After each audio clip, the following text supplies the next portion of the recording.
திருச்சி விமான நிலையத்தின் புதிய முனையம் ரூபாய் 1100 கோடி செலவில் கட்டப்பட்டு கடந்த ஜனவரி 2ஆம் தேதி பிரதமர் மோடியால் திறக்கப்பட்டது. ஆனால் பணிகள் நிறைவு பெறாததால் பொதுமக்கள் பயன்பாட்டிற்கு கொண்டுவரப்படாத நிலையில் தற்போது பணிகள் நிறைவு பெற்றுள்ளன.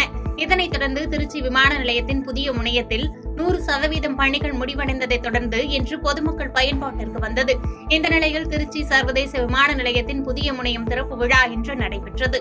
இதில் பயணிகளுக்கு இனிப்பு கொடுத்து வரவேற்பு அளிக்கப்பட்டது. விழாவை வரவேற்கும் விதமாக பயணிகளுக்கு இனிப்புகள் வழங்கி வரவேற்றனர். ஆந்திர மாநிலத்தில் நடந்து முடிந்த சட்டசபை மற்றும் நாடாளுமன்ற தேர்தலில் தெலுங்கு தேசம், ஜனசேனா, பாஜக கூட்டணி மாபெரும் வெற்றி பெற்றது. இந்நிலையில் நாளை சந்திரபாபு நாயுடு 4வது முறையாக முதலமைச்சராக பதவியேற்க உள்ளார்.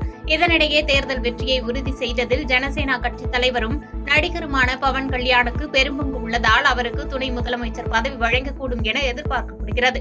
இந்த நிலையில் ஜனசேனா சட்டமன்ற குழு தலைவராக அக்கட்சியின் தலைவர் பவன் கல்யாண் தேர்வு செய்யப்பட்டுள்ளார். மங்களகிரியில் உள்ள ஜனசேனா கட்சியின் தலைமை அலுவலகத்தில் அக்கட்சியின் எம்எல்ஏக்கள் கூடி சட்டமன்ற கட்சித் தலைவர் பவன் கல்யாணை ஒருமனதாக தேர்வு செய்தனர்.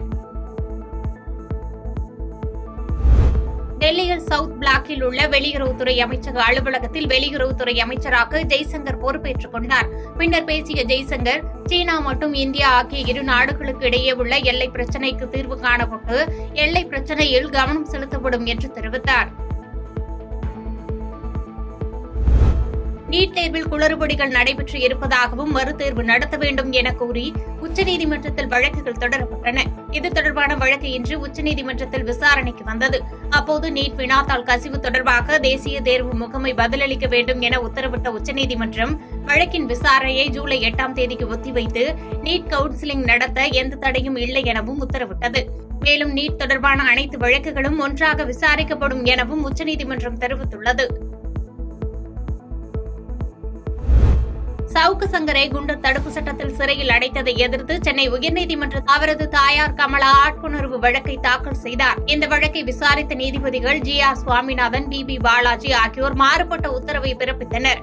இதையடுத்து இந்த வழக்கை 3வது நீதிபதியான G ஜெயச்சந்திரன் கடந்த வாரம் விசாரித்தார்.